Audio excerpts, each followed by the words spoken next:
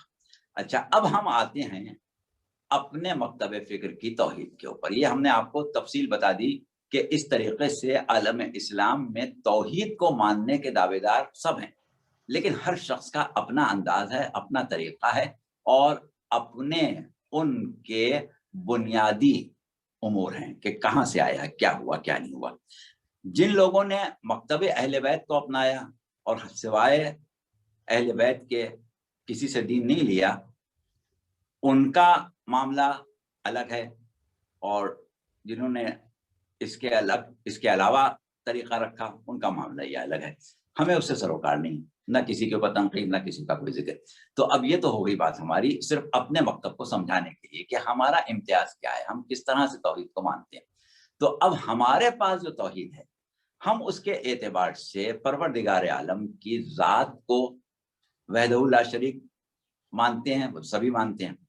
اچھا اب ذات کی توحید کیا ہے، صفات کی توحید کیا ہے، عبادت کی توحید کیا ہے، اور افعال الہیہ کی توحید کیا ہے، یہ ہمارا تفصیلی گفتگو کا سلسلہ انشاءاللہ آئندہ تقریروں میں جاری رہے گا.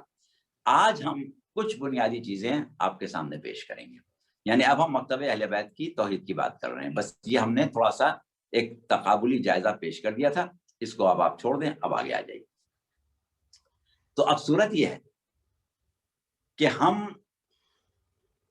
ایک چیز جس کی بات کرتے ہیں وہ توحید ذات ہے، اور دوسری چیز جس کی بات کرتے ہیں وہ توحید صفات ہے، پھر توحید عبادت، اور پھر توحید افعالی. تو توحید ذات کو سمجھنے سے پہلے اب ہم وہیں پر آ جائیں گے جہاں سے ہم نے اپنی گفتگو کو اس دن ختم کیا تھا، اور وہاں پر ہم نے وجود کی اقسام پر بات کی تھی. اور وجود کی اقسام پر جو ہم بات کر رہے تھے تو ہم نے یہ کہا تھا کہ ہم خود اور ہمارے گرد و نواح میں جتنی بھی چیزیں ہیں ان میں ہم بعض صفات کو پاتے ہیں.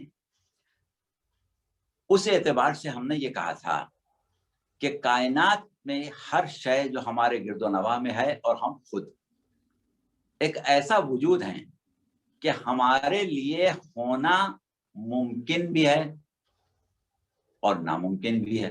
یعنی ہم ہیں اس لیے ہیں کہ ہمارا ہونا ممکن تھا، اور ہم نہ ہوتے تو اس میں بھی کوئی ایسی بات نہیں ہے کہ ہم کہیں کہ نہیں ایسا ہو ہی نہیں سکتا تھا، ہمیں ضرور ہونا تھا. نہیں، ہم ایک حادثاتی طور پر دنیا میں آ گئے ہیں، ضروری نہیں تھا کہ ہم ہوتے.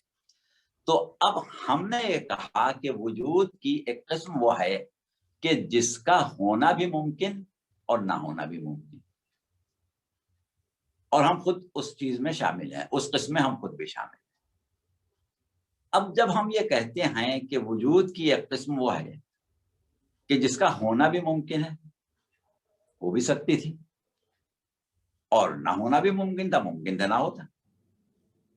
تو جب یہ ہم نے دیکھ لیا اور یہ طے کر لیا، اب ہم نے اپنے ذہن پر زور دیا کہ بھائی ایک قسم تو ہمارے سامنے یہ آ گئی کہ جس کا ہونا بھی ممکن ہے اور نہ ہونا بھی ممکن ہے.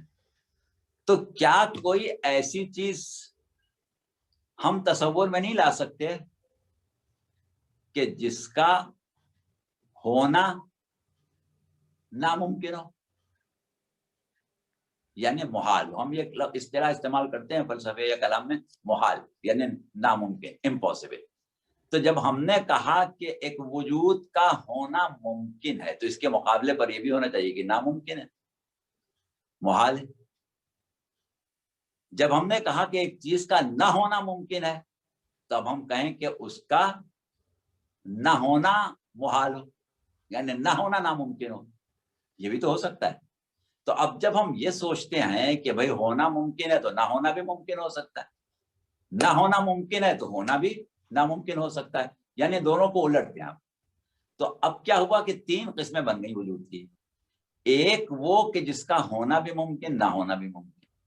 ایک وہ کہ جس کا ہونا ناممکن، نہ ہونا ممکن لازم.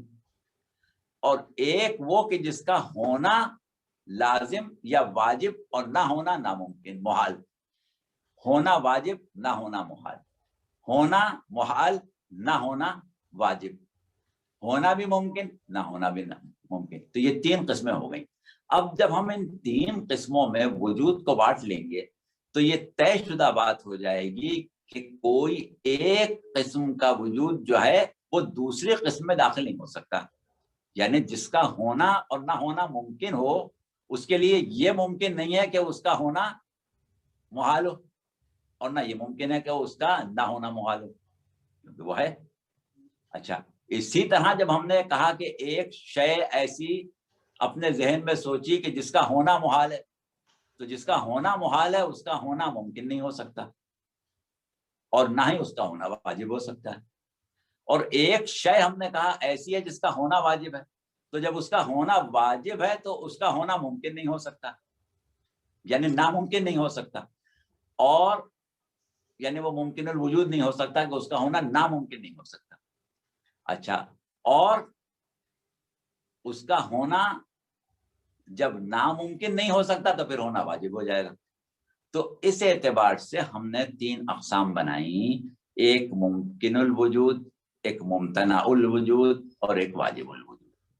اچھا، اب اگر ہمیں کسی وجود کے بارے میں یہ ثابت کرنا ہے کہ یہ ممتنع الوجود ہے، تو ہمیں یہ ثابت کرنا پڑے گا کہ یہ ممکن الوجود بھی نہیں ہے. پہلے یہ ثابت کرنا پڑے گا کہ یہ ممکن الوجود نہیں ہے، پھر یہ ثابت کرنا پڑے گا کہ یہ واجب الوجود نہیں ہے. تو جب واجب الوجود بھی نہیں ہے، ممکن الوجود بھی نہیں ہے، تو خود بخود ثابت ہو گیا کہ یہ ممتنع الوجود ہے. اگر ہمیں کسی شے کے لیے ثابت کرنا ہے کہ یہ ممکن الوجود ہے، تو پہلے یہ ثابت کریں کہ یہ ممتنع الوجود نہیں ہے، پھر یہ ثابت کریں کہ یہ واجب الوجود نہیں ہے. تو جب واجب الوجود بھی نہیں ہے، ممکن الوجود بھی نہیں ہے، تو ثابت ہو گیا کہ ممکن الوجود کے علاوہ کچھ نہیں ہو سکتا. تو اب یہ ہم ثابت کیسے کریں گے؟ یہ ہم ایسے ثابت کریں گے کہ ہمارے پاس صفات کا تعین ہو جائے کہ ممکن الوجود میں کون سی صفات ہوتی ہیں جو باقی دونوں میں نہیں ہو سکتی، واجب الوجود میں کون سی صفات ہو سکتی ہیں جو باقی دونوں میں نہیں ہو سکتی، اور ممتنع الوجود کیونکہ ہے ہی نہیں، لہذا صفات کا بھی سوال نہیں پیدا ہوتا. کوئی صفات وہاں ہو، جب ہے ہی نہیں تو صفات کیا. تو یعنی ممتنع الوجود ہونا ثابت ہو گیا، تو اب صفات کا مسئلہ یہ ختم ہو گیا. صفات کیا ہوں گی جب ہے ہی نہیں تو. اچھا، اب یہاں پر آنے کے بعد اب ہم آج آغاز کرتے ہیں عقلی بنیاد پر صفات ممکن اور صفات واجب کا. کیا ہونا چاہیے صفات؟ اب کیونکہ ہمیں اپنے بارے میں، ہم خود ممکن الوجود ہیں، ہم نے یہاں سے غور شروع کیا. اب ہم نے کہا کہ ہم ایک ایسا وجود ہیں کہ جو اپنے وجود کے اسرار و رموز سے ہی واقف نہیں. تو اس کا مطلب یہ ہوا کہ ہم نے خود اپنے آپ کو ایجاد نہیں کیا. پھر ہمیں نہ اس بات پر اختیار ہے کہ ہم اپنے وجود کو باقی رکھیں، اور نہ ہمیں یہ اختیار تھا کہ ہم اپنے آپ کو وجود بخش دیں. یہاں تک تو ہمیں یقین ہے. تو اس کا مطلب یہ ہوا کہ ہمارے اندر جو صفات پائی جا رہی ہیں وہ ہر ممکن الوجود میں ہوں گی، کیونکہ ہم خود ممکن الوجود ہیں. تو ہماری صفت یہ ہے کہ ہم محتاج خالق ہیں. کوئی خلق کرنے والا ہوگا تو ہم خلق ہوں گے، اور نہیں ہوگا تو ہم خلق نہیں ہوں گے، کیونکہ ہم خود اپنے آپ کو وجود میں نہیں لا سکتے. اب کون لائے وہ ایک الگ مسئلہ ہے، کم از کم ہم خود تو نہیں لائے. اچھا، اب اس کے بعد جب یہ طے ہو گیا کہ ہم نہیں بھی ہو سکتے تھے، تو یقیناً ایسا زمانہ ہوگا جس میں ہم نہیں ہوں گے. کیونکہ ہم جب اپنے اوپر غور کرتے ہیں تو ہمیں یاد نہیں آتا ایک خاص وقت تک کہ اس کے بعد ہم تھے اس سے پہلے یا نہیں تھے. ہمیں یہی کہنا پڑتا ہے کہ نہیں، اس زمانے تک تو ہم تھے، اس سے پہلے نہیں تھے. تو جب نہیں تھے تو ہمارا وجود ممکن تھا، اسی لیے ہم وجود میں آئے.